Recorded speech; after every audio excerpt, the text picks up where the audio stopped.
Assalamualaikum warahmatullahi wabarakatuh. Halo teman-teman semuanya, kembali lagi bersama saya Rohana Dewi Saputri dari kelas TMT 5D dengan NIM 12204193193. Pada video kali ini kita akan belajar tentang struktur aljabar ring dengan materi ideal prima, ideal maksimal, dan ring polinomial. Baik, untuk materi yang pertama yaitu tentang ideal prima. Didefinisikan yaitu misalkan R ring komutatif dan N ideal dari R. Ideal N disebut ideal prima jika memenuhi kondisi berikut ini. Jika AB elemen N, maka A elemen N atau B elemen N. Nah, maksudnya di sini jika A dikali B itu elemen N, maka A itu elemen N atau B elemen N. Jika A sudah elemen N, maka B bukan elemen N, dan sebaliknya jika B elemen N, maka A bukan elemen N. Ini setara dengan AB ditambah N sama dengan N, maka A ditambah N sama dengan N, atau B ditambah N sama dengan N. Baik, untuk biar lebih memahami, kita masuk ke dalam contoh soal. Di sini di contoh yaitu buktikan bahwa N yang beranggotakan 0, 2, 4, 6, 8, 10 merupakan ideal prima di ring Z12 pada penjumlahan dan perkalian. Untuk penyelesaiannya, Z12 itu terdiri atas 0, 1, 2, 3, 4, 5 sampai dengan 11. Kemudian N yaitu anggotanya ada 0, 2, 4, 6, 8, 10. Nah, ini kita satu persatu, kita runtut satu persatu untuk membuktikan apakah ini merupakan ideal prima dari ring Z12 pada penjumlahan dan perkalian.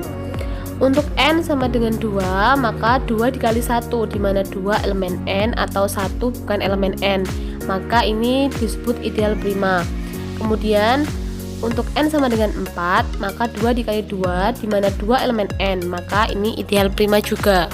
Kemudian selanjutnya untuk N sama dengan 6, maka bisa dipecah menjadi 2 dikali 3, di mana 2 ini merupakan elemen N atau 3 bukan elemen N, maka ini disebut ideal prima. Kemudian untuk N sama dengan 8, maka 2 dikali 4, di mana 2 elemen N atau 4 elemen N, maka ini juga disebut dengan ideal prima. Kemudian yang selanjutnya yaitu untuk N sama dengan 10, maka 2 dikali 5, di mana 2 elemen N atau 5 bukan elemen N, maka ini juga disebut sebagai ideal prima. Jadi terbukti bahwa N yang beranggotakan 0, 2, 4, 6, 8, 10 merupakan ideal prima dari ring Z12 pada operasi penjumlahan dan perkalian. Baik, untuk materi selanjutnya yaitu tentang ideal maksimum atau ideal maksimal. Didefinisikan suatu ideal sejati N dari R dikatakan ideal maksimal dari ring R bila untuk setiap ideal M di R berlaku hubungan M subset N subset R, atau dengan kata lain semua subring harus merupakan ideal prima. Langsung saja kita masuk dalam contoh soalnya, yaitu buktikan bahwa Z6 pada penjumlahan dan perkalian merupakan ideal maksimal. Penyelesaiannya, Z6 itu terdiri dari 0, 1, 2, 3, 4, 5. Kemudian subring dari Z6 adalah S1-nya 0, 2, dan 4, dan S2-nya 0 dan 3. AB elemen S, maka A elemen Z6, B elemen Z6. AB elemen S1 ini maksudnya. Kemudian akan dibuktikan ideal prima dari S1. Di sini A elemen S1 atau B elemen S1. Maka pilih 2 elemen S1, diperoleh 2 dikali 1, maka 2 elemen S1 atau 1 bukan elemen S1. Jadi ini merupakan ideal prima dari Z6. Kemudian yang kedua pilih 4 elemen S1, maka 2 dikali 2, maka 2 elemen S1. Jadi ini adalah ideal prima dari Z6. Akan dibuktikan ideal prima dari S2.